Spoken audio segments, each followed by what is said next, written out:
My name is Kimm Murfitt, and I am an IB coordinator at Winkler Middle School. I have experience teaching students in grades 5th through 8th.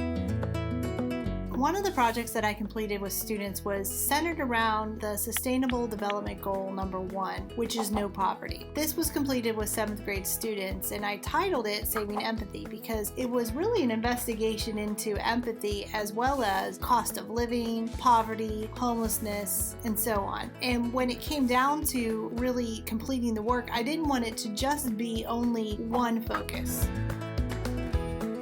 A lot of times when I'm doing projects, I just start with the what ifs. What if we became more involved in this work? What would it look like? And so that's exactly what I did with this goal. And students had done a lot of background work with homelessness in our area, and they decided that they wanted to create blessing bags for the homeless in our area. They knew through their research that not everyone who's homeless will use the shelters, or sometimes the shelters cannot accommodate all the needs. So they wanted bags filled with necessary items that could be taken directly out to the street. And I had a contact that had worked with those on the street, so I could connect them to that outreach. They continued researching on what should and shouldn't be included, and then after the ideas were shared, they voted on the top items that were purchased through a grant. They filled the bags with the items, and then they also decided that they should include some notes of encouragement. Teaching the SDGs has impacted me as a teacher in so many ways. I think the biggest impact on me personally is what I've seen them do for my students. Students aren't asking me,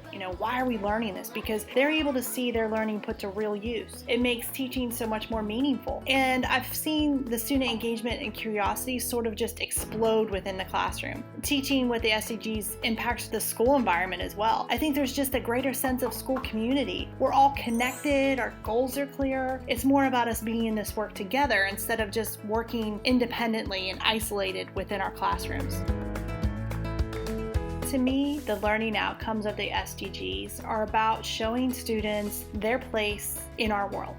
And I think it's important that students become reflective about their choices and how their choices impact others. This opens the doors for deeper problem solving too.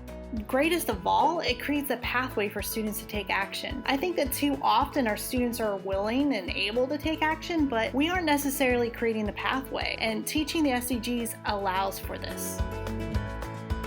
Don't wait. I didn't wait until I felt 100% comfortable. I just sort of started with what I knew. And I think because of that, it really motivated me to want to learn more. I use my students' questions as a guide for where to go next. Build your own resources. Use Participate, use Twitter, use the people in your school, and just connect and collaborate. Tap into the resources in your community. They're wanting to come into our schools. And so just finding those people in our community that want to partner with us would be the biggest asset for your school.